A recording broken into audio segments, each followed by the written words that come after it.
Hey everybody, I'm out here at one of my favorite Central Florida locations. This is a free attraction. It's called the Fort Christmas Historical Park, where they've taken all types of old cracker houses, some ranch houses from the old days, and brought them to this one location so that you can see how people lived in Florida a long time ago. And it's a really neat little place to visit. I highly recommend it.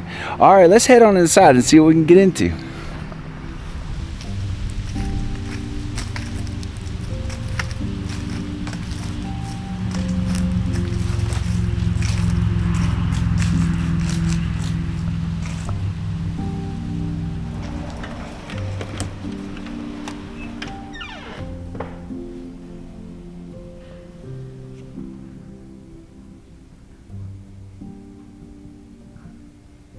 Now this is the Visitor Welcome Center. I've never actually been in this building because it's just not one of those things that's usually open when I come through. So, but yeah, you can see some of the old tools that are used, a lot of the farming industry here. You got big saws for the logging industry, agriculture, all kinds of stuff. This here is a mirror that has been made out of a harness for a plow. But yeah, there's all kinds of really cool stuff in here. But this isn't the cream of the crop. This is just the visitor center. So let's get on out and check out the rest of the park. All right, cool. Christmas tree. It's fitting for Christmas, Florida.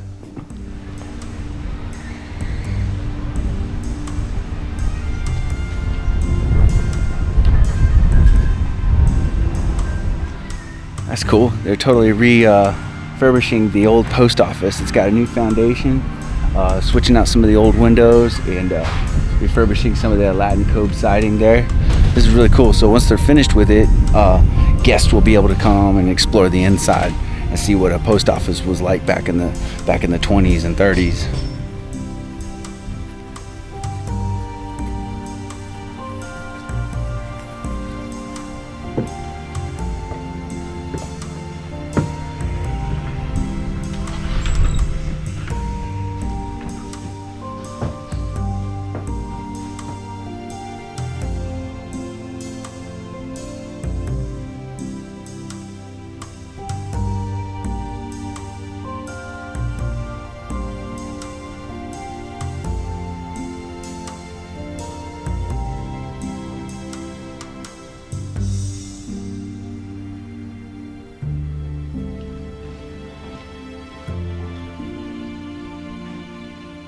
This here was the Parton House. Dixie Parton was the owner of this house.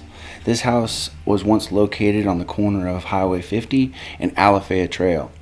And this is, what they say, circa 1950s. So check out this old TV here, that's cool. You can play some Nintendo on that. Just kidding. I had an old TV kind of like that, and I used to play my Nintendo on that. Atari 2600, I'm dating myself here. But this is really cool. Let's go see what else they have in this park. This is just a sample of some of the displays and exhibits that they have out here. This nice little quaint little kitchen here. Look at that.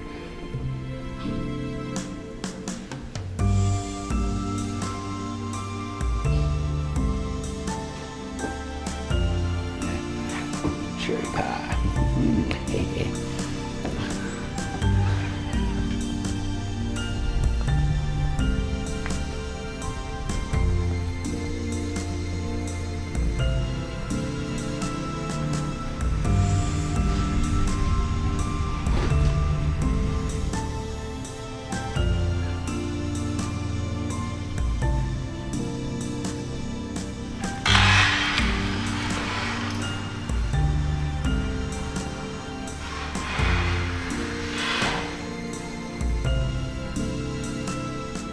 This building here is called the Union School, and it was established in 1906. That's a long time ago.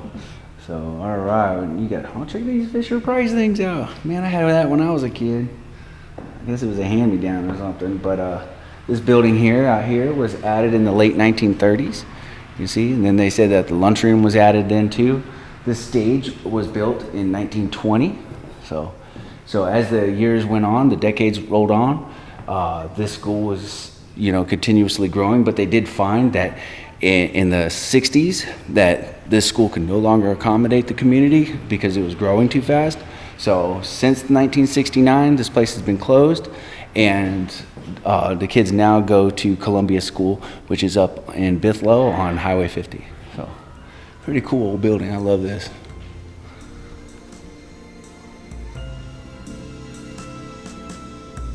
I had these toys. Man, I didn't think I was that old. Let's go check out some of these additions out here, these outbuildings.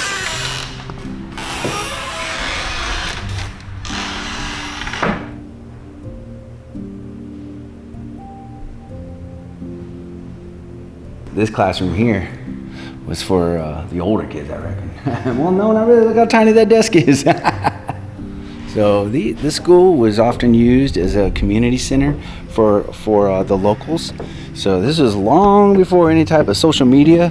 This was your social media. This is where you came to socialize with people. So there's a couple really cool old cracker houses, some frontier homes that I want to show you guys, and then we'll get to the star of the show, Fort Christmas itself. Little quick side note here. This is a really neat place. You can rent the pavilion here for events and parties and things like that. They have a full bathroom here in the playground, and they have some nature trails off in the back over there. So this is a really cool community park as well. So you can come out and do your own personal events or anything like that. They got basketball courts, a baseball field, and every year they have what's called Cracker Christmas, and it's a really neat event where you can come out, check out vendors, eat food. They've got a blacksmith out here, reenactments, all kinds of really neat stuff to check out. So make sure you mark your calendars. The very first Saturday of December, the Florida's world famous Cracker Christmas right here at Christmas Historical Park. It's awesome. Don't miss it. It's a really cool event.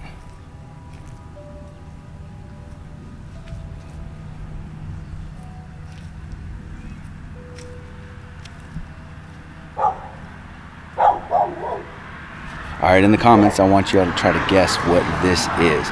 It's a press of some type, but it's a specific type of press. Now, on the other side, they would feed in the material, and this press would squeeze out the fluid, and the fluid would collect in this pan, and run down this channel, and then collect it into a bucket, all right? This arm up here, you can see it there, comes down. It's got a ring on it, so that's typically attached to like a mule or a horse or something like that, and the horse will walk around in circles here. You can see this wide circle path right here, and that would crank the top in a circle.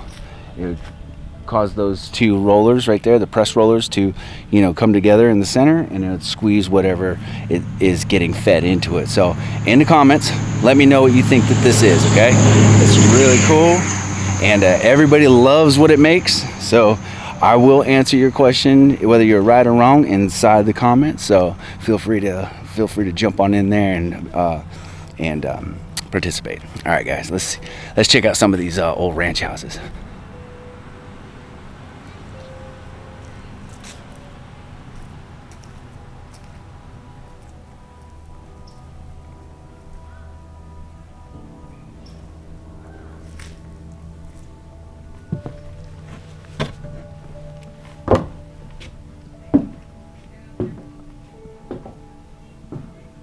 This here is the famous Beehad Ranch House. Now, this ranch house used to be located on one of my favorite areas to explore, called the Tosahatchee Wilderness Area.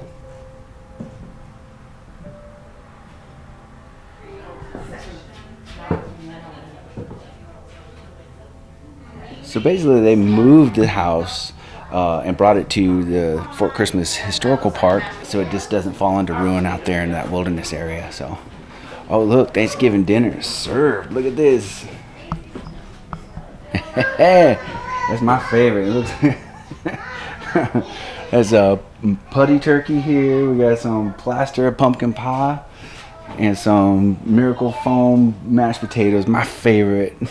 I wonder how long they actually had to stand there for this guy to draw that picture originally. Beautiful old fireplace. Now you can remember, like, a lot of these buildings, they had a lot of drafts, a lot of gaps in the siding here. So during the summertime, it was blisteringly hot, And in the wintertime, it was really cold. Luckily, they had fireplaces and things like that that dressed warmly. Florida never really gets super cold. But you can imagine in the middle of summer with all the heat and humidity, the mosquitoes must have been horrible in these buildings. Check out this kitchen.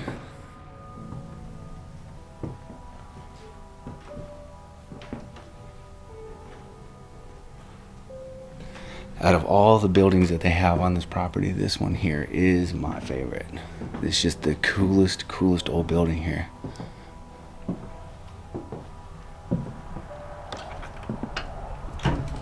Great big old beautiful wraparound porch with this cabbage palm struts.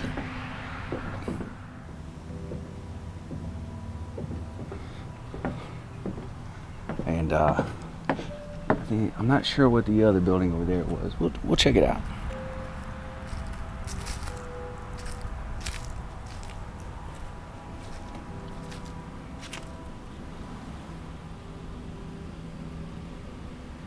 The Simmons house. It says there, oh, he's a little short, that he lived in this house with his wife with 8 of their 9 children. No way, man. Man, I'll tell you what though, by myself, I could stay in a little house like this as long as it's, you know, rat free.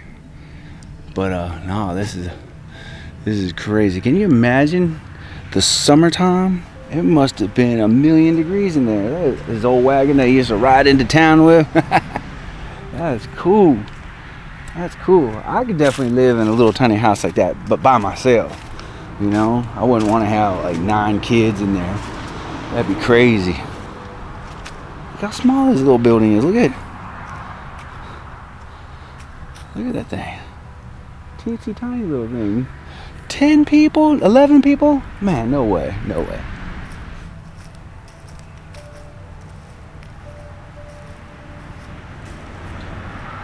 This one here is the Yates House. John Burrell Yates. 1870s, 1890s. Now, you got to understand, a lot of this wood has also been replaced because when they were in their original condition, like I would say that this wood is so old right here that this would be probably some of the original wood, but this wood here is so new with modern bolts that you know, obviously it's been restored. But this right here is something really frontier. This is shabby chic or rustic. This is awesome. Look at the holes in the siding here. Check this out.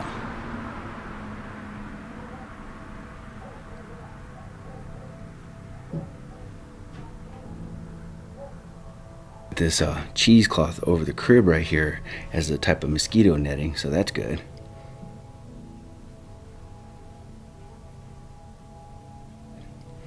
These beds are super old, probably very squeaky too. But no, this little cabin is something amazing. I love this. You see the old rough cut wood panels for the floors there. Let's see. This chair has got a rawhide seat on it. A little trunk in the corner. This is a fantastic old building, but can you imagine the amount of mosquitoes that could get into this place? That's the living quarters. Sit around the fireplace there, real comfortable. A couple beds. This old cast iron stove. This is really cool here. And this kitchen. You had to learn how to either can your own foods, you know, jelly your own foods, things like that in order to preserve them. But for the most part, everything had to be fresh. Can't imagine what it was like in the wintertime with very minimal resources. So that's just a sample of some of the old buildings that they have out here. It's a fantastic little park. I highly recommend getting out here and checking out the rest of these buildings. There's a lot of them out here. Now, I want to hurry up and get on over to the fort before I miss my opportunity and they close it. So let's get a wiggle on.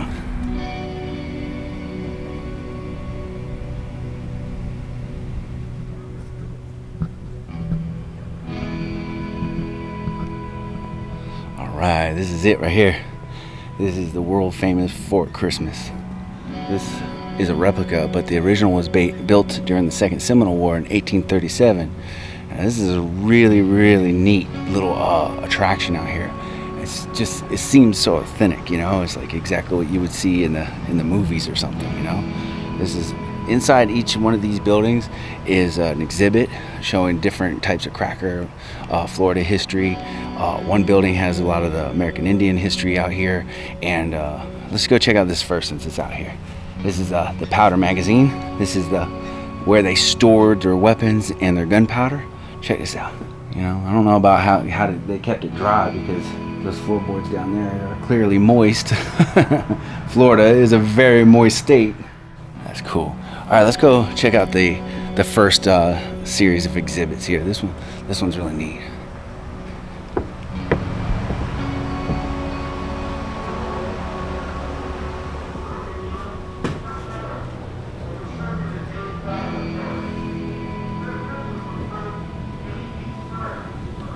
Check it out, they got a bunch of musket balls here, a little turkey wing bone call there, a bunch of fragments and stuff, some flint. They made those flint strikers for their muskets. Over here, they got a bunch of really cool pot shards. You've seen me, you know, find these things all the time. And, oh, this is cool. This is some of their old muskets and stuff. This is a really beautiful display.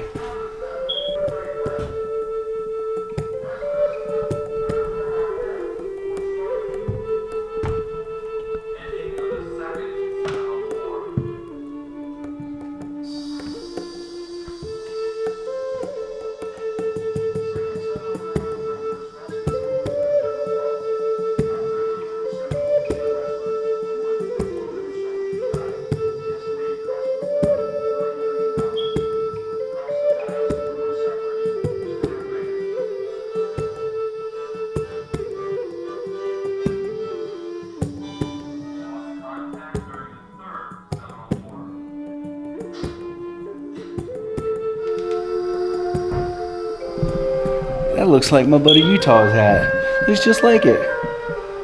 Look at a bunch of pot shards and some artifacts here. So a bunch of pot shards here. Look at that. Hey, check this out. On reservations, set aside. The story is one of broken treaties and unkept promises. My buddy Jim Sawgrass. Check him out. In spite of these hardships, I know that guy. He's awesome. forever remain a vast part. Now some of these Enormous Florida Everglades. Kokuchi Wildcat. Yeah, he's one of my new heroes right here. This is all right. Wildcat. What a cool name. These are all the Seminole indigenous here. They kind of came in a little later on as like some of the other earlier tribes started diminishing because of plagues and disease and war and, you know, that type of stuff. You got a Seminole, traditional Seminole dress right here.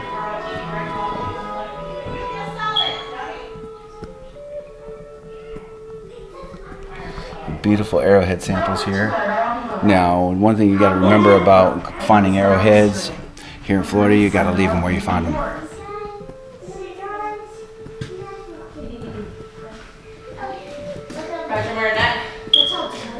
Now this is really cool. This is an old dugout canoe. According to the read-up, it was found 2 miles north of a lone cabbage out on the 520. That's awesome. I couldn't tell you how much this one could weigh, probably a good 200 pounds, but some of those bigger ones, those are like 300, 400, 600 pounds easy. So you got to be a pretty strong person to be able to paddle one of those through the river. So pretty cool. Let's go check out the other displays.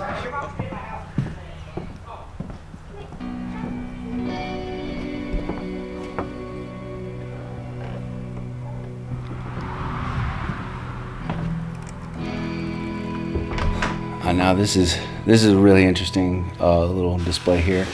This here is a remnant, an old catface tree. This was either slash pine or longleaf pine, and they would cut these grooves in it and they'd attach these little channels right here to it. The sap would drip down these little channels and down into what's called a hurdy cup. Now you've seen myself, Florida Trailblazer, talk about the turpentine industry out here in Florida. It was a huge industry, one of the largest. Probably second to the cattle industry, but we'll see. Here's some the original cowboy came from Florida. I know that there's that romanticized Old West style cowboy, tumbleweeds and spaghetti westerns, things like that. Spaghetti western is a term for something else. We can get into that if y'all want, but that's the idea, the style. So, but no, when it comes down to it, Florida was the first cowboy country.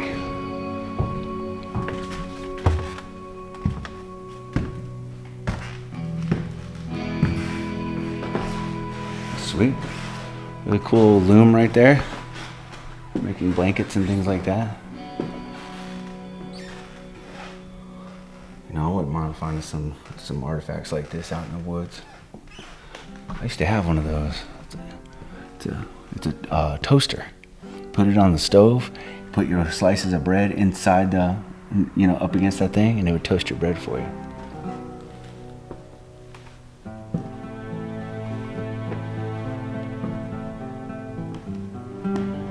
You know, there's nothing cooler than these really neat old places like this. This whole replica was created in 1977, I think. But it's pretty true representation of it. Solid as a rock. Let's go check out that last building over there.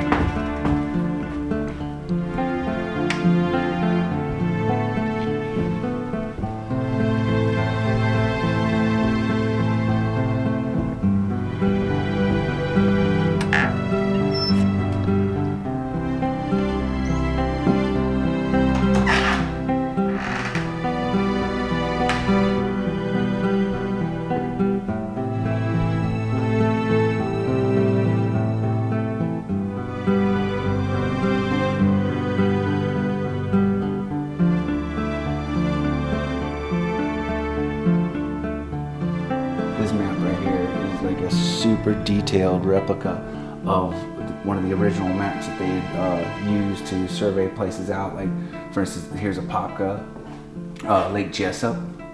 Right. Let's see. This is going into this is a whole nother county, so this isn't part of it. But Lake Jessup comes out. This is the St. John's right here. It comes all around. Lake Harney. You've seen me in Lake Harney and Lake Jessup before.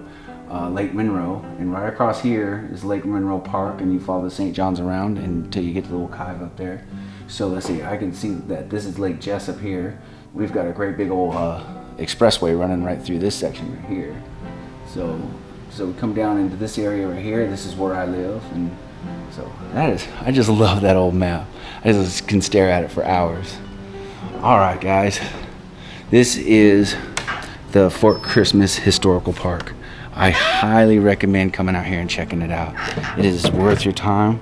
It's enjoyable. It's free. I'm sure that they'll accept donations. But this is when I got some free time and I'm coming through the area. I just love stopping here. It's just seeing like all the old artifacts and tools and buildings and stuff. It really gets my imagination going. It really makes me feel like I'm doing a little bit of time travel. But yeah, this place is a gem, a hidden gem here in Central Florida. And whenever you come into town, if you're from out of town and you want to come out here, make sure that this is one of your stops. So, in my opinion, this is far better than waiting in line out of Disney. All right, guys, thank you for coming along today with me to the Fort Christmas Historical Park. I appreciate y'all very much, and like always, take care.